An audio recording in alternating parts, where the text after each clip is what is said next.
Hi everyone, it's Mikael, and today I have the pleasure to share with you a beginner contact staff tutorial. This tutorial is coming from a workshop that I gave in many conventions like Phoenix or the EGC already, and the name of that workshop was I love to play with my stick. It's a joke, but it's also a fact. I love to play with my stick, and I want you to be able to enjoy as fast as possible contact. There's many ways to go into contact stuff, and the way I learned at the beginning was to learn a lot of tricks to get as much as I could in my repertoire, but I didn't understand what to do with it, and I ended up being stuck really fast into this run into getting more and more tricks.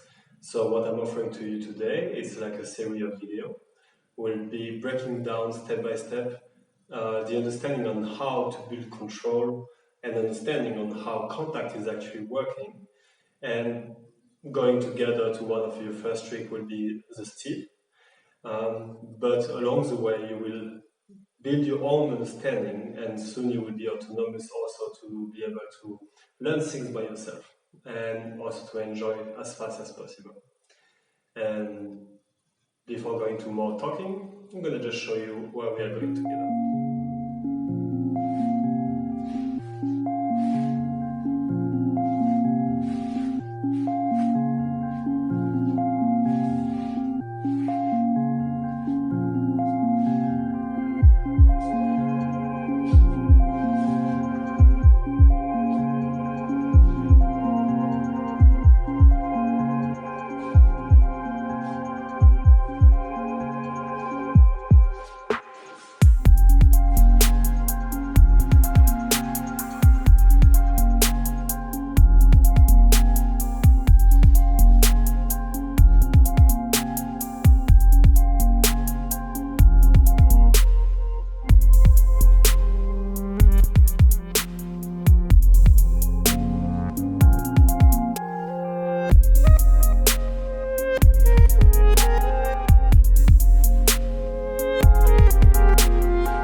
Now you have an idea where we are going together.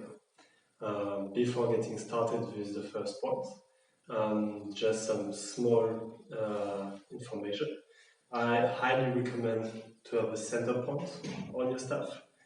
Some people prefer to do it without. For me, I work with it because I'm lazy and I'd rather let my nerve system and my view help me to balance things out. And if you want an example for yourself, try to walk with closed eyes or with open eyes and see for yourself how much your view can help to balance things out. And also I like to see contact staff as a dance, and it's a bit like if the center point is actually the eyes of my dance partner.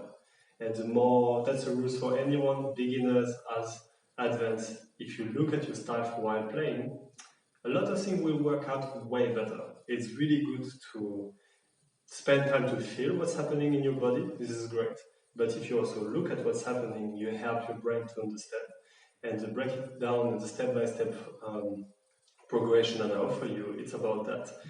Giving food to your body and to your brain so you can have like a complete understanding and control of what's happening. What is contact? From some of my teachers told me, and I kept the definition for myself. Also, it's mainly two main concepts: a point of balance and a row. Another point of balance and a row. It seems pretty basic, but if we get out of names of tricks and this kind of thing, it's pretty much what's happened. And so what I want to share with you is this idea that you have actually all around your body a lot of points of contact, and by spending time there, you're going to be able to really be able to feel everything happening, get the control of it, then be able to connect into another point. And like this, you are making a map all around your body, and it's become kind of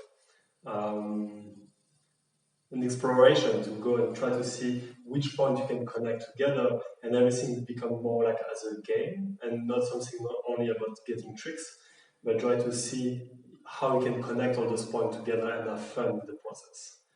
And we're gonna start with the very first point, will be on your shoulder. To start with the shoulder, you want to place the middle point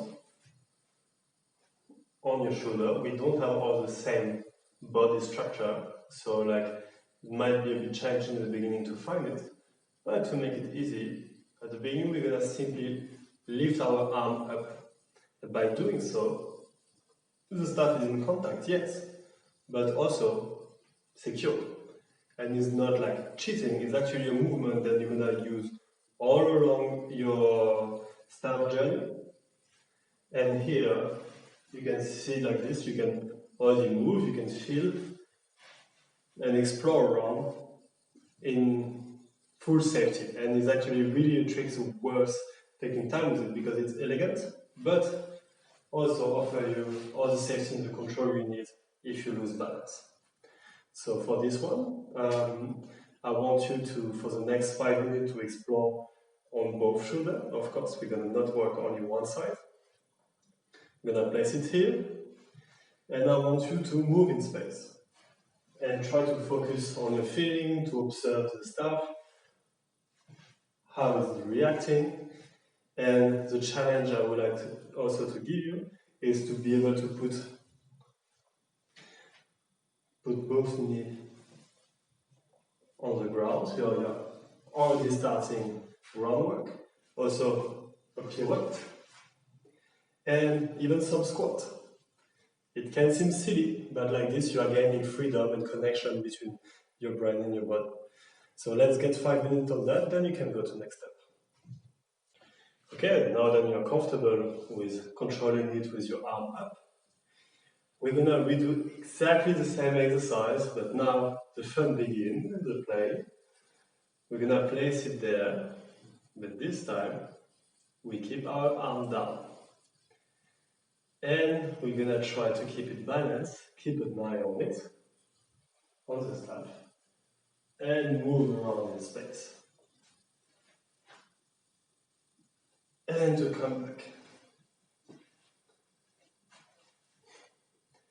And same challenge than before. I want you to try to do a squat. I want to try to put your knee on the ground, to do a pirouette, but a little add-on there.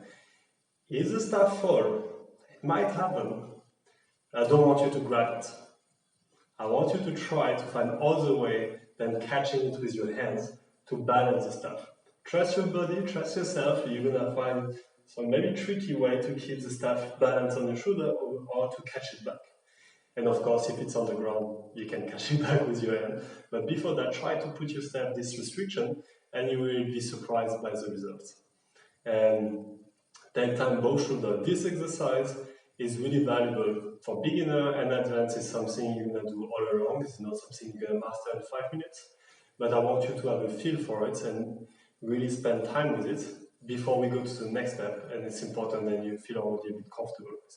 Now that we feel comfortable on both shoulders, even if it's not perfect, we're not here to be perfect, but to start to play with our sticks. We're gonna go to a third point. We have 1, 2, and the third one is one of the most tricky. It's behind us, it's on the neck. Probably one of the most important points because a lot of tricks we're gonna learn in the future, we're gonna be in that area.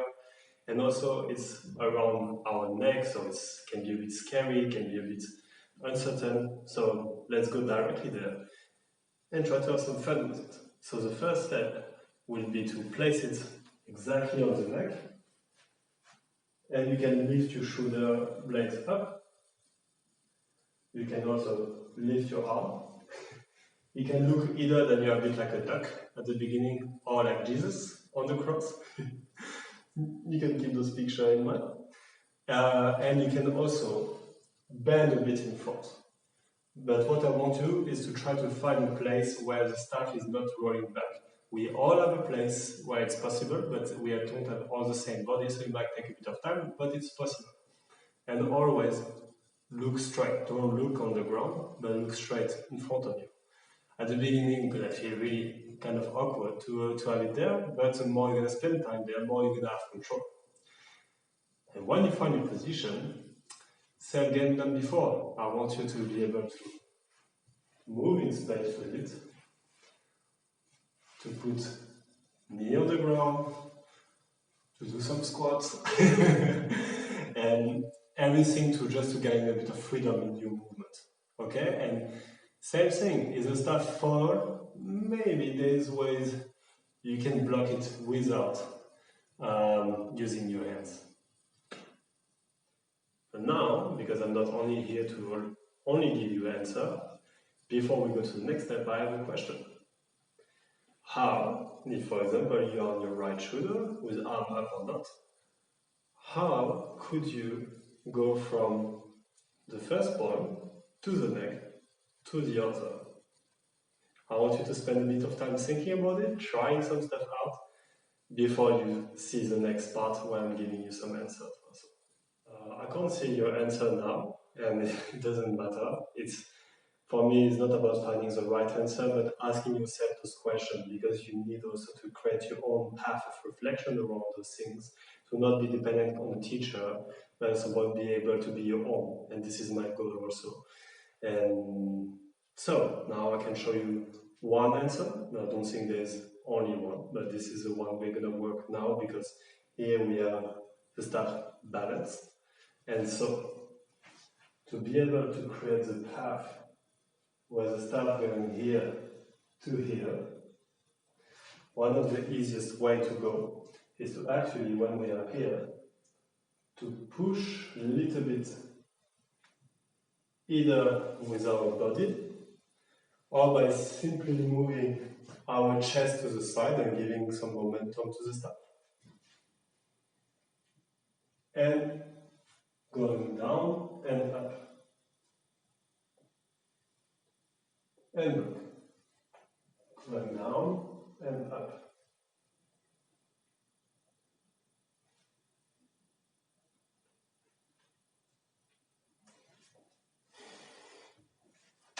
And now, as you can see, contact is not a perfect science.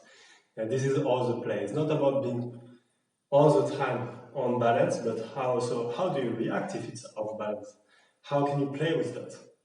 And this is actually the next part we are going with. So, but before that, try to practice to go down between your knee, to allow the staff to go from one point to another, and to make some wind back. That's going to be really important if you want to learn the step or any kind of tricks when the staff is going around your neck, and those ones are pretty sexy. Okay, so now we understand a bit how things work when staff is unbalanced and everything's perfect. But what happens if it's not? Like you can see here, now I'm holding the staff, but the center point is around about 5 to 10 centimeters outside of my shoulder. And like if we just make the experiment, and now I'm letting it go, of course it's falling. But there's a way to control it and to play with it. So first things on, by doing so, we're gonna bend a bit. Please don't bend out of your lower back here, but bend from the upper back. Like if you want to put your chest in the air, or if you want to lie down only your shoulder blade on the couch behind. Seems a bit awkward at the beginning, but this will help you to not hurt your back, and trust me, you don't want that. So here, what we're gonna do, we see the point here, so it's gonna fall.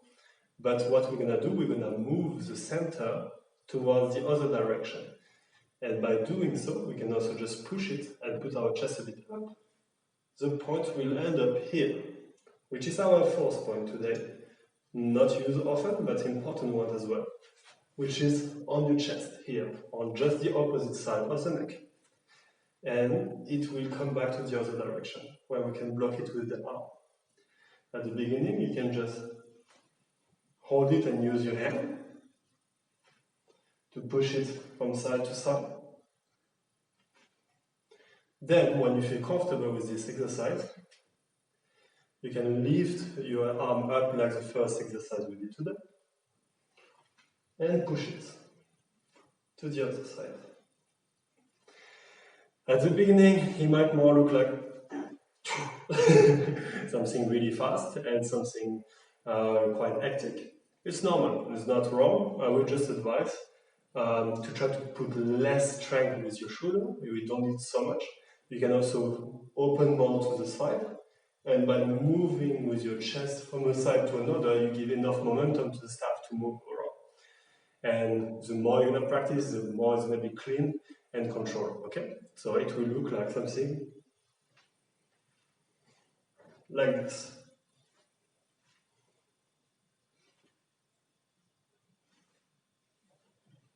And this is a really important move as well.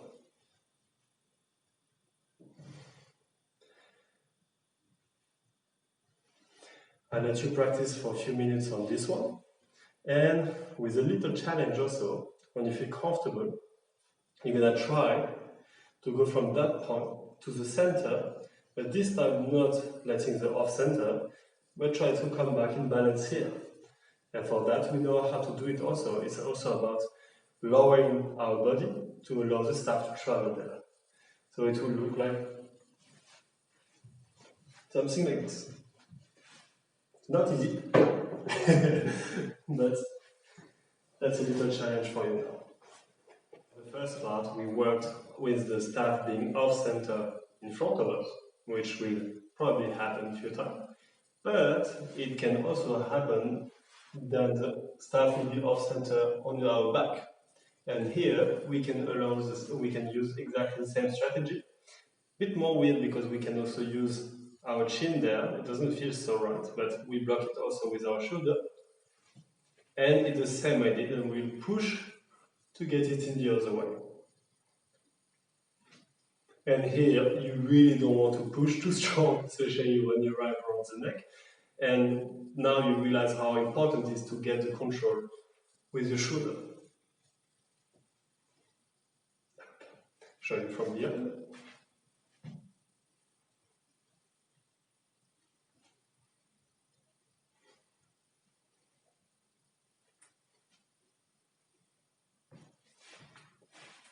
And that's it for this tutorial.